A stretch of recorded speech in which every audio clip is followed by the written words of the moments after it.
नमस्कार सभी साथियों का स्वागत है अपने चैनल संतोष जी के एक्सप्रेस में। और आज का हमारा ज्योग्राफी में चैप्टर होंगे दो, सूर्य ग्रहण, चंद्र ग्रहण, ज्वार और भाटा। आज अपन दो चैप्टरों के बारे में विस्तार से अध्ययन करेंगे।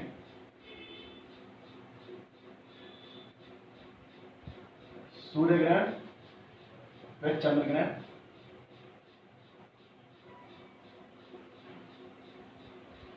ज्वार और भाटा। ज्वार व भाटा।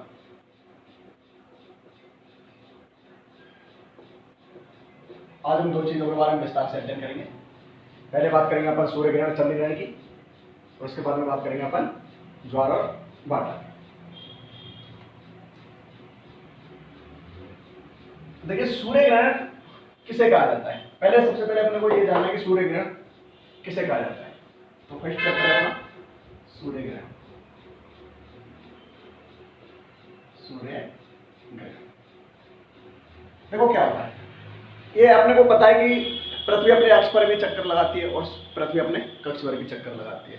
पृथ्वी का एकमात्र उपग्रह है चंद्रमा, जो हम पृथ्वी के चारों ओर चक्कर लगाता है। तो कुछ स्थितियां ऐसी आती है जिसमें मतलब सूर्य और पृथ्वी के बीच में कभी चंद्रमा आ जाता है, कभी पृथ्वी और सूर्य के बीच में, पृथ्वी और चंद्रमा के बीच में सूर्य आ जाता है। तो पहली बात देखेंगे अपन कि सूर्य ग्रहण किसे कहा जाता है।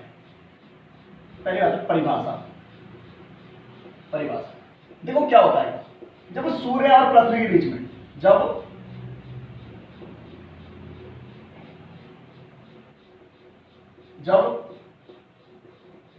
सूर्य व पृथ्वी के बीच में, पृथ्वी के बीच में चंद्रमा आ जाता है। क्या आ जाता है? चंद्रमा। चंद्रमा आ जाता है,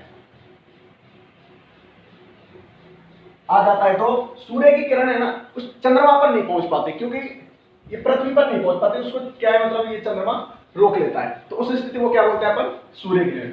जब सूर्य व पृथ्वी के बीच में चंद्रमा आ जाता है तो सूर्य की किरणें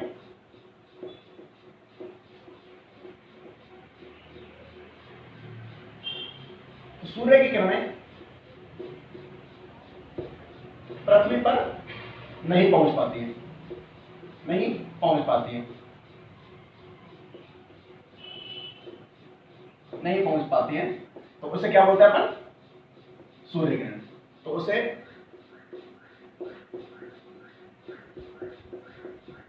सूर्य ग्रहण कहा जाता है।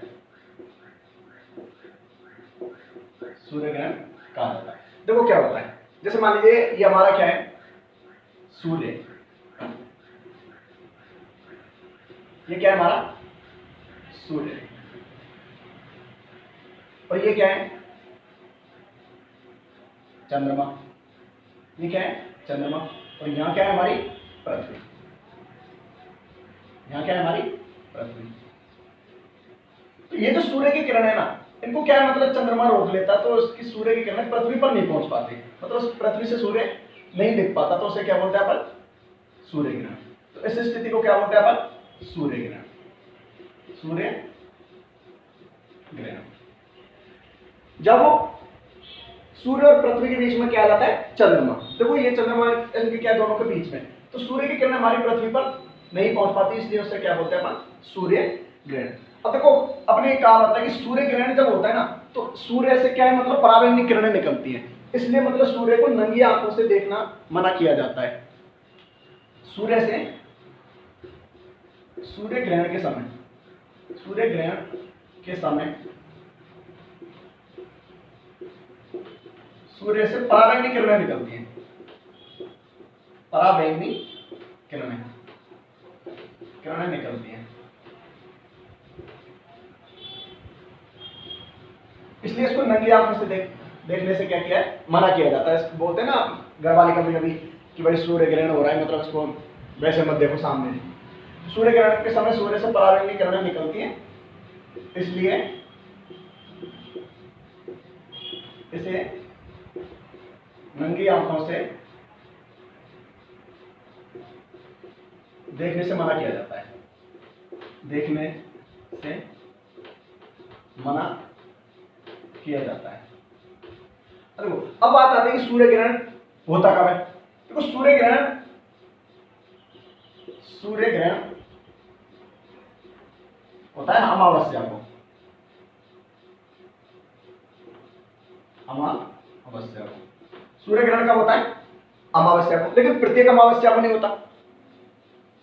ये बोला जाता है कि देखो सूर्य ग्रहण सिद्धांत ये कहता है कि वर्ष में अधिकतम 5 बार, क्योंकि प्रत्येक अमावस्या को होगा, तो सूर्य ग्रहण सिद्धांत ये कहता है कि वर्ष में मतलब अधिकतम 5 बार और न्यूनतम 2 बार सूर्य ग्रहण की स्थिति होनी चाहिए, होती है हमारे, क्योंकि सूर्य ग्रहण प्रत्येक अमावस्या को होगा, ये कोई जरूरी नहीं है। लेकिन अधिकतम कितने बार होना चाहिए? 5 बार और न्यूनतम 2 बार होना चाहिए, ठीक है, अधिकतम। और सूर्य ग्रहण सिद्धांत क्या कहता है? मतलब प्रत्येक अमावस्या को क्या होना चाहिए? सूर्य ग्रहण होता है। लेकिन ऐसा नहीं होता। उसका कारण क्या है? देखो कारण क्या है? कारण क्योंकि जो चंद्रमा है ना हमारा अपने अक्ष पर 5 डिग्री झुका हुआ है। चंद्रमा अपने अक्ष पर 5 डिग्री झुका हुआ है, इसलिए झुका हुआ है, इसलिए क्या है मतलब सूर्य ग्रहण प्रत्येक अमावस्या को नहीं होता है।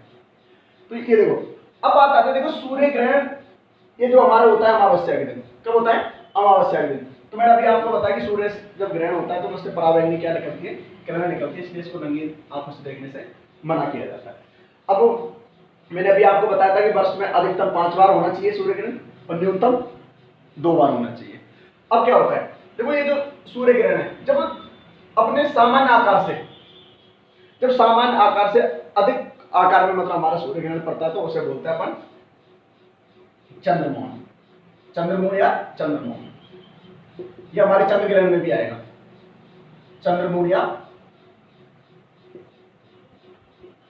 चंद्रमास या चंद्रमास, इसे अपन बोला जाता है। ये हमारे ज्यादातर उसमें आएगा चंद्र ग्रहण वाले।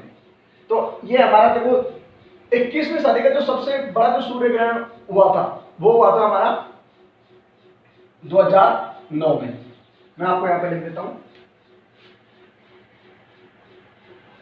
21वीं सदी का 21वीं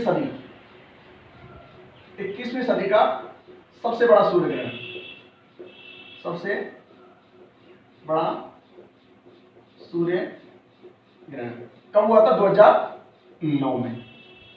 तो ये हमारा सूर्य ग्रहण के बारे में। जब सूर्य और पृथ्वी के बीच में क्या जाते हैं? चंद्रमा आ जाते हैं, तो सूर्य की किरणें क्या पृथ्वी पर नहीं पहुंच पाती, इसलिए उसे क्या बोलते हैं अपन? सूर्य ग्रहण। और सूर्य ग्रहण की स्थिति कब होती है? अमावस्या के दिन।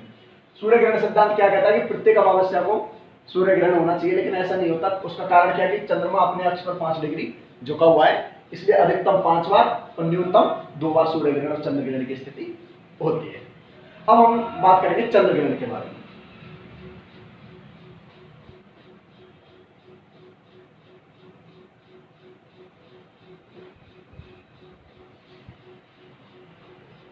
अब हमारा अगला चैप्टर कौन सा है? चंद्र ग्रहण।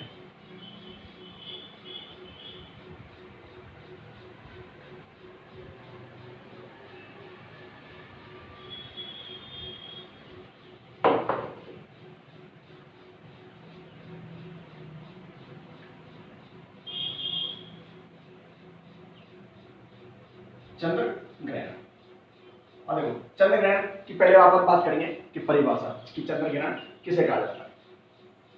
देखो हमने सूर्य ग्रहण में पढ़ा था कि सूर्य और पृथ्वी के बीच में क्या आ जाता है? चंद्रमा। अब हमारा क्या होगा कि चंद्र ग्रहण में जब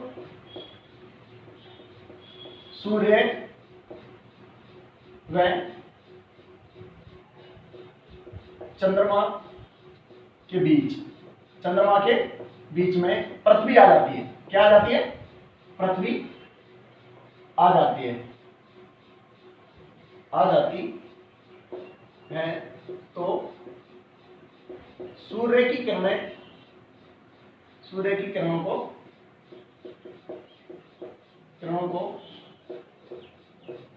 पृथ्वी रोक लेती है, इसलिए हमारा क्या है? सूर्य क्या है? दिखाई नहीं देता चंद्रमा से। अब देखो रोक लेती है तो उसे चंद्र ग्रहण कहा जाता है। उसे क्या बोला जाता है? चंद्र ग्रहण। देखो क्या है, मान लीजिए ये क्या है हमारा सूर्य, ये क्या है हमारा सूर्य,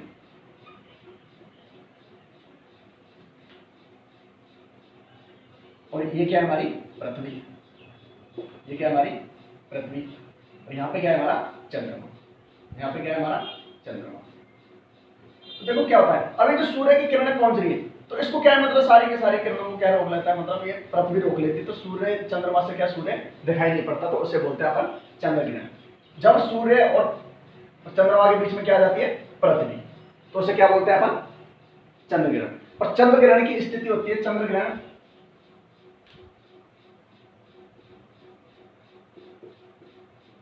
चंद्र ग्रहण कब होता है? ये पूर्णिमा को।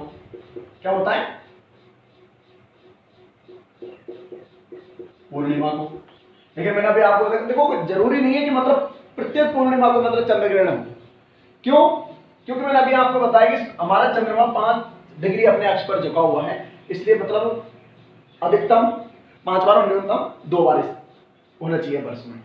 और सूर्य ग्रहण सिद्धांत और चंद्र ग्रहण सिद्धांत क्या कहते हैं कि मतलब प्रत्येक पूर्णिमा को और प्रत्येक अमावस्या को क्या होना चाहिए? सूर्य ग्रहण, और प्रत्येक पूर्णिमा को क्या होना चाहिए? चंद्र ग्रहण। जबकि ऐसा नहीं है। कारण क्या है उसका? क्योंकि चंद्रमा हमारा कितने डिग्री झुका हुआ है अपने अक्ष पर? 5 डिग्री, इसलिए मतलब ये स्थिति नहीं आती। अब देखो मैंने अभी आपको उस वाले चैप्टर में बताया कि सूर्य ग्रहण वाले सिद्धांत में जब सामान्य से आकार, इसको मैं यहां पे ले लेता हूं, जब सामान्य से बड़े आकार का चंद्र ग्रहण होता है तो उसे चंद्रमोहन कहा जाता है। उसे क्या बोला जाता है?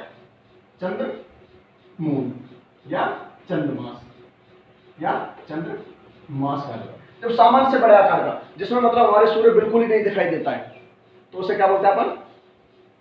चंद्रमोहन या चंद्रमास। मैंने अभी आपको सूर्य ग्रहण वाले सिद्धांत में भी ये बताया था। ये कब होता है चंद्र ग्रहण? पूर्णिमा को, लेकिन प्रत्येक पूर्णिमा को नहीं। जब सूर्य और चंद्रमा के बीच में क्या आ जाती है? पृथ्वी आ जाती है, तो हमारे क्या है मतलब ये सूर्य की जो किरणें हैं मतलब इस पे चंद्रमा पर नहीं पहुंच पाती, इसलिए अपन उसको क्या बोलते हैं? चंद्र ग्रहण। तो ये हमारे सूर्य ग्रहण और चंद्र ग्रहण के बारे में कुछ महत्वपूर्ण बिंदु हैं, जिसमें देखो मैंने आपको बताया कि सबसे जो खतरनाक रहता है वो सूर्य ग्रहण रहता है, जिसको अपन नंगी आंखों से देखने से मना किया जाता है, क्योंकि उसमें कुछ पराबैंगनी किरणें उत्सर्जित होती हैं जो हमारी आंखों के लिए हानिकारक रहते हैं। तो ये हमारा सूर्य ग्रहण चंद्र ग्रहण। और अब हम बात करेंगे ज्वार और भाटे के बारे में।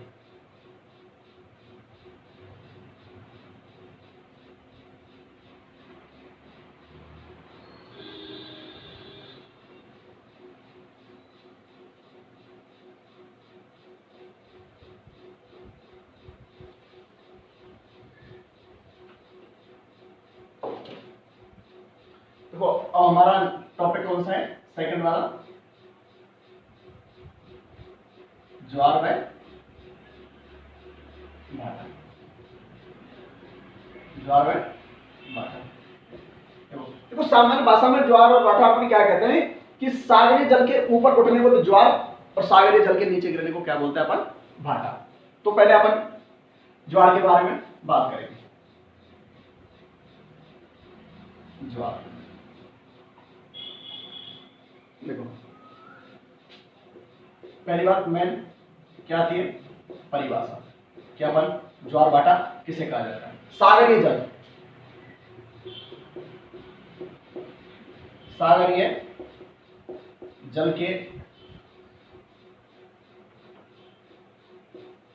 ऊपर उठने को ज्वार और सागरीय जल के नीचे गिरने को क्या बोला जाता है? सागरीय जल के नीचे गिरने को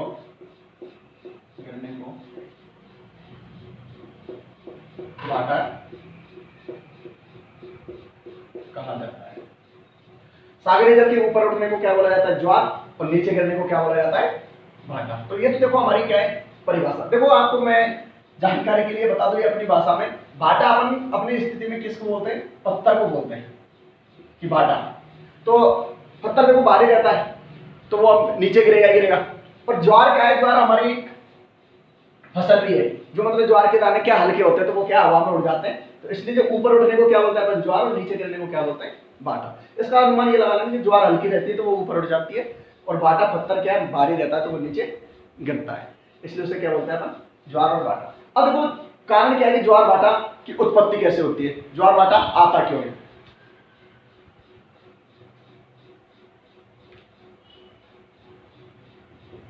ज्वार भाटा उत्पत्ति उत्पत्ति का कारण क्या कारण है कि भाई ज्वार भाटा आता है? देखो ज्वार भाटा की उत्पत्ति का मूल कारण होता है सूर्य और चंद्रमा की आकर्षण शक्ति के कारण। तो इसका आंसर क्या है? सूर्य व चंद्रमा की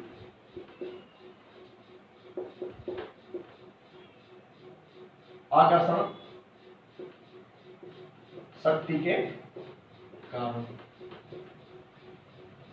तो ज्वार भाटा की उत्पत्ति कैसे होती है?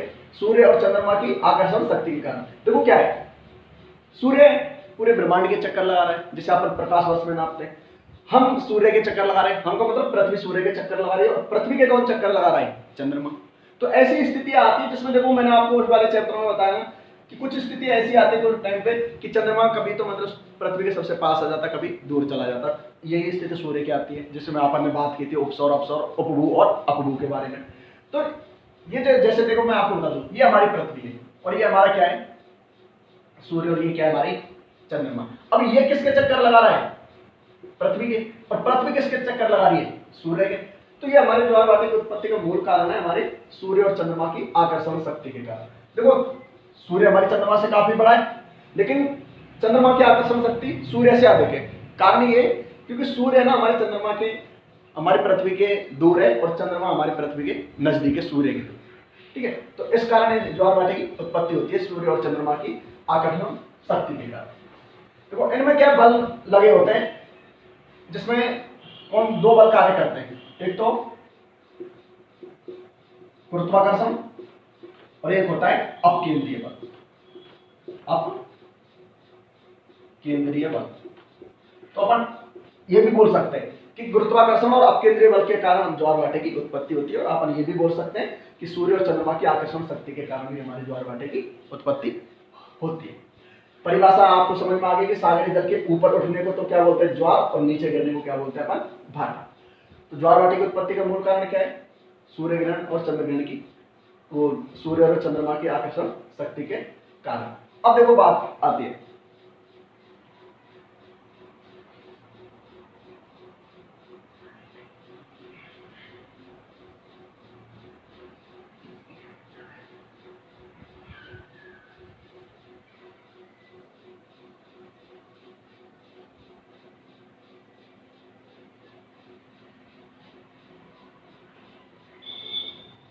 अब देखो क्या है कि ज्वार और भाटा,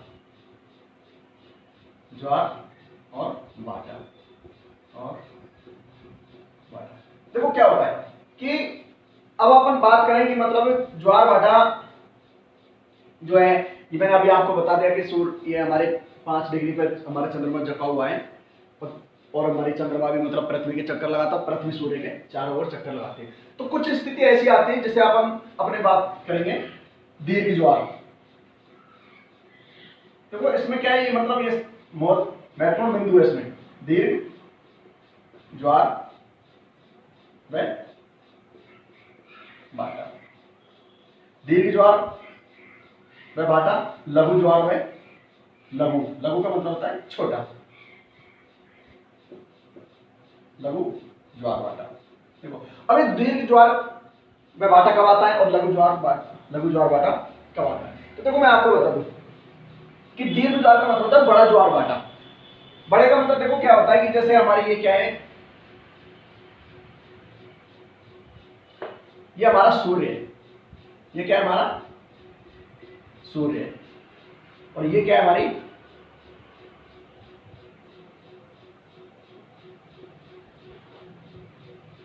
ये हमारा सूर्य है, और ये क्या है हमारी पृथ्वी, ये क्या है हमारी पृथ्वी, और ये हमारा चंद्रमा, ये क्या है हमारा चंद्रमा, ये क्या है हमारा चंद्रमा।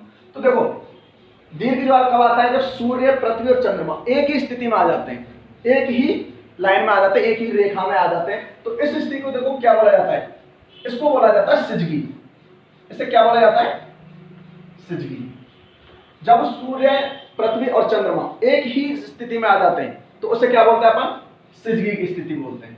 क्या बोलते हैं उसे, सिजगी। ये क्वेश्चन काफी बार आया हुआ है कि दीर्घ ज्वार कब आता है, जब सूर्य, पृथ्वी और चंद्रमा एक ही स्थिति में आ जाते हैं, एक ही लाइन में आ जाते हैं, एक ही दिशा की तरफ आ जाते हैं, तो उस स्थिति को क्या बोलते हैं, सिजगी। तो ये सिजगी की स्थिति होती है अमावस्या और पूर्णिमा को। सिजगी की स्थिति कब होती है, अमावस्या और पूर्णिमा। तो सिजगी की स्थिति कब होती है, अमावस्या और पूर्णिमा को।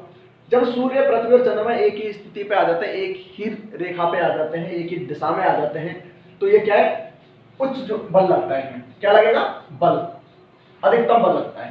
क्या लगता है, अधिकतम बल लगेगा। देखो अब ये क्या है, तीनों एक ही दिशा में कोई भी चीज हो, अपन अगर एक ही वस्तु को एक ही दिशा में खींचेंगे तो ज्यादा बल लगेगा, जाहिर सी बात है। तो ये क्या है, तीनों मतलब अधिकतम बल लगा रहे हैं एक ही दिशा में। तो कौन सा ज्वार आएगा, दीर्घ ज्वार। कौन सा आएगा, दीर्घ ज्वार। और दीर्घ ज्वार कब आता है, अमावस्या और पूर्णिमा को, अमावस्या और पूर्णिमा को। अब फिर बात करते हैं अपन लघु ज्वार की। किसकी बात करते हैं, लघु ज्वार की। अब देखो लघु ज्वार भाटा कब आता है, जब वो, ये हमारा सूर्य, ये क्या है हमारा सूर्य, और ये हमारी क्या है, पृथ्वी है।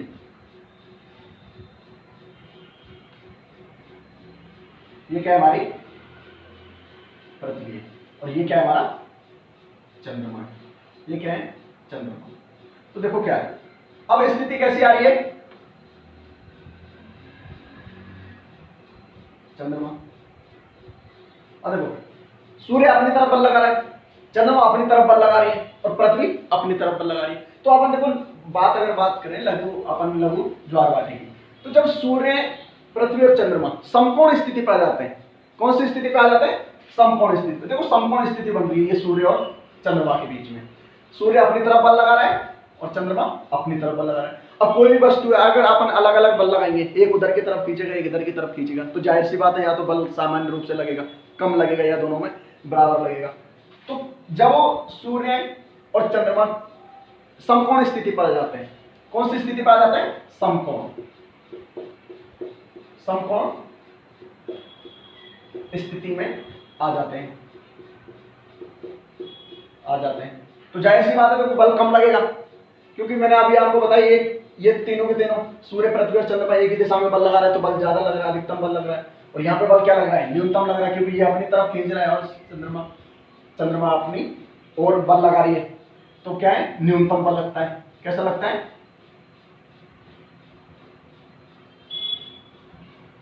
न्यूनतम बल लगेगा, और न्यूनतम बल लगेगा तो जाहिर सी बात है कि लघु ज्वार भाटा आता है। तो ये होता है दीर्घ ज्वार और ये होता है लघु ज्वार। अब बात आती है कि लघु ज्वार कब आएगा। लघु ज्वार हमेशा हर वर्ष कृष्ण पक्ष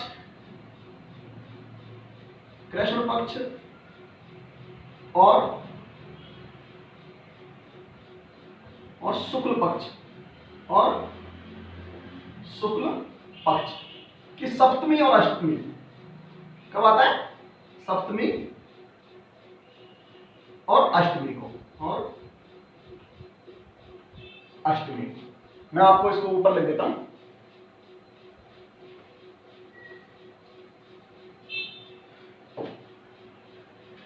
तो लघु ज्वार कब आएगा, शुक्ल पक्ष की सप्तमी और अष्टमी को। शुक्ल पक्ष व कृष्ण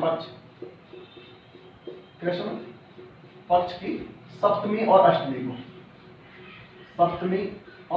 अष्टमी को, अष्टमी को कब आता है? ये तो अमावस्या पूर्णिमा का हो गया सिजगी की स्थिति, जिसे बोलते हैं अपन दीर्घ ज्वार। क्या बोलते हैं? दीर्घ ज्वार। और लघु ज्वार कब आता है? शुक्ल पक्ष में कृष्ण पक्ष की सप्तमी और अष्टमी को। और देखो मेन चीज ये देखो, ये काफी बार क्वेश्चन पूछा गया कि सिजगी किसे कहा जाता है? जब सूर्य, पृथ्वी और चंद्रमा एक ही दिशा में आ जाते हैं तो उसे क्या बोलता है? सिजगी। सिजगी की स्थिति होती है अमावस्या और पूर्णिमा को। अब देखो ये तो हो गया हमारा दीर्घ ज्वार और लघु ज्वार के बारे में। अब देखो बात क्या करते हैं कि ज्वार कब आएगा और बाटा कब आएगा। ये देखो इसमें ज्यादातर महत्वपूर्ण बिंदु ये नहीं माना जाता कि ज्वार और बाटा कब कब आते हैं।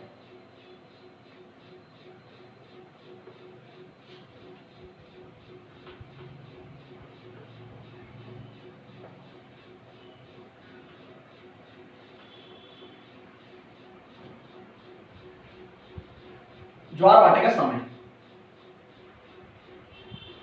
ज्वार बाटा का समय, ज्वार बाटे का समय।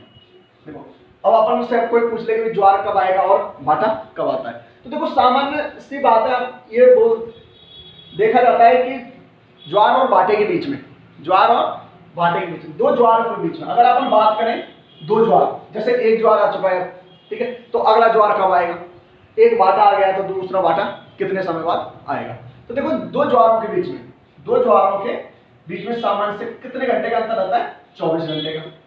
24 घंटे एक समय में, एक दिन में मतलब 2 बार अधिकतम ज्वार बाटे आते हैं, ठीक है। तो उसमें क्या है, देखिए 24 घंटे का समय होता है दो ज्वारों के बीच में, जबकि ऐसा नहीं है, जबकि ऐसा नहीं। मैंने अभी आपको बताया कि दो ज्वारों के बीच में सूर्य, ये ज्वार बाटा सिद्धांत क्या कहता है कि ज्वार और बाटे, दो ज्वारों के बीच में 24 घंटे का अंतर होना चाहिए, लेकिन ऐसा नहीं है। ऐसा इसलिए नहीं है, देखो ज्वार, दो ज्वारों के बीच में, मैं आपको यहां पे लिख देता हूं, दो ज्वारों के बीच में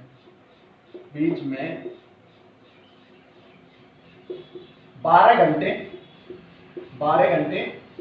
26 मिनट का अंतर होता है। मैंने अभी आपको बताया कि सामान्य रूप से देखें तो 24 घंटे बाद में दूसरा ज्वार आना चाहिए, लेकिन ऐसा नहीं होता। दो ज्वार के बीच में, अब ये जो दो ज्वार है इनमें कितने घंटे का अंतर रहता है? 12 घंटे 26 मिनट का अंतर रहता है। अगला जो ज्वार आएगा वो कितने घंटे बाद आएगा? 12 घंटे 26 मिनट बाद। कारण क्या है 26 मिनट बाद क्यों आता है? क्योंकि चंद्रमा है ना, मैं आपको इसको विस्तार से बता देता हूं ना। दो ज्वारों के बीच में 12 घंटे 26 मिनट का अंतर होता है। कारण देखो अपन अब बात क्या करेंगे, कारण क्या है? कारण क्या है अंतर का? कारण अंतर यह है कि ये जो 26 मिनट की देरी से आ रहा है, 26 मिनट की देरी से, उसका कारण है कि चंद्रमा आता है, उसका कारण है कि चंद्रमा अपने अक्ष पर,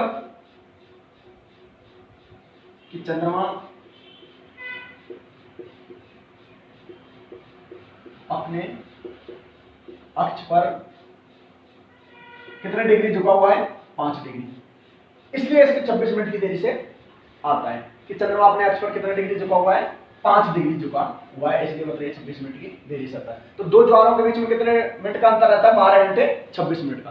भाई मान लीजिए एक ज्वार अब आ चुका है, तो अगला ज्वार कब आएगा? 12 घंटे 26 मिनट। अब बात करते हैं अपन ज्वार और बाटे के बीच में अंतर कितना रहता है? ज्वार बाटा के बीच में अंतर, दो ज्वार बाटे, अब अपन बात करें ज्वार बाटे की, और यहां पे बात की हमने दो ज्वारों के बीच में। एक ज्वार अब आ चुका है तो अगला ज्वार आएगा 12 घंटे 26 मिनट के बाद में। अब बात आती है कि 26 मिनट बाद क्यों आता है कि चंद्रमा अपने अक्ष पर 5 डिग्री झुका हुआ है, इसलिए ये भी अपनी ओर बल लगाता है। अब बात करते हैं ज्वार और भाटे के बीच में कितना अंतर रहता है। अब देखो ज्वार भाटा है, दो ज्वारों के बीच में जब 12 घंटे 26 मिनट का अंतर है तो जाहिर सी बात है कि दो ज्वार भाटे के बीच में अंतर कितना रहेगा, 6 घंटे, 6 घंटे और 13 मिनट, 6 घंटे 13 मिनट।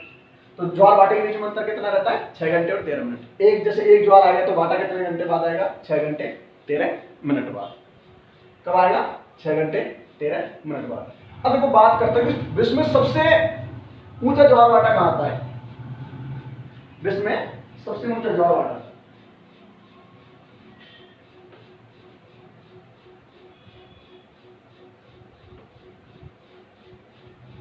ये तो आपको पता लग गया होगा कि दो ज्वारों के बीच में 12 घंटे 26 मिनट का अंतर रहता है और एक ज्वार और एक भाटे के बीच में कितने समय का अंतर रहता है, 6 घंटे और 13 मिनट। अब देखो कुछ महत्वपूर्ण बिंदु मैं आपको बता देता हूं। विश्व में सबसे ऊंचा ज्वार भाटा, ज्वार भाटा देखो विश्व में सबसे ऊंचा ज्वार भाटा कहां आता है, फंडी की खाड़ी, फंडी की खाड़ी में आता है। फंडी की खाड़ी पड़ती है कनाडा में। कहां पड़ती है, कनाडा में। विश्व में सबसे ऊंचा ज्वार भाटा कहां आता है, फंडी की खाड़ी कनाडा में। विश्व में सर्वाधिक जो ज्वार आता है, सबसे ज्यादा अधिकतम बार जो ज्वार भाटा आता है वो भी कहां आता है, फंडी की खाड़ी में। विश्व में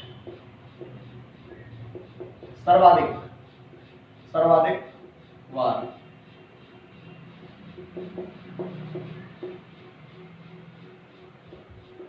ज्वार भाटा वो भी खाता है फंडी की खाड़ी कनाडा में। विश्व में सर्वाधिक बार ज्वार भाटा फंडी की खाड़ी कनाडा में, तो विश्व में सबसे ऊंचा ज्वार भाटा भी खाता है फंडी की खाड़ी कनाडा में। अगर अपन बात करें भारत की, भारत में सबसे ऊंचा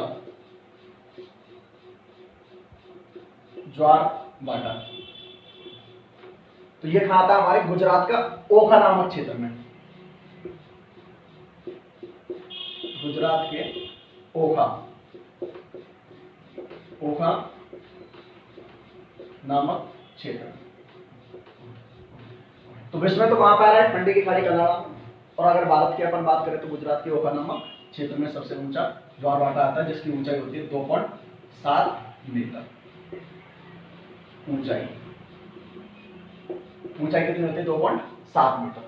भारत में सबसे ज्यादा अधिकतम बार और सबसे ऊंचा भी ज्वार कहां आता है, हमारे गुजरात के ओखा नामक क्षेत्र में। और विश्व की अगर अपन बात करें तो कहां आता है, हमारे फंडी की खाड़ी कनाडा में। और विश्व में सर्वाधिक ज्वार भाटा भी कहां पे आता है, फंडी की खाड़ी कनाडा में। तो देखो दोस्तों, ये हमारे आज के बारे में सूर्य ग्रहण और चंद्र ग्रहण के बारे में चैप्टर क्लियर हुआ है और हमारे ज्वार और भाटे के। तो उम्मीद करता हूँ दोस्तों आपको पसंद आया होगा। और दोस्तों मैं आपसे निवेदन करता हूँ कि आप मुझे सलाह दे सकते हैं कि आपको इसमें ये चेंज करना है। वैसे अभी अपना चल ही रहा है यूट्यूब चैनल और धीरे धीरे अपन इसमें काफ़ी चेंज करेंगे। अभी तो क्योंकि अपनी शुरुआत है। और आप ऐसे ही सपोर्ट बनाए रखें, बहुत ज़्यादा आपसे उम्मीद है और आप मुझे सपोर्ट भी कर रहे हो, बहुत अच्छी बात है। जय हिंद, जय भारत, जय संविधान।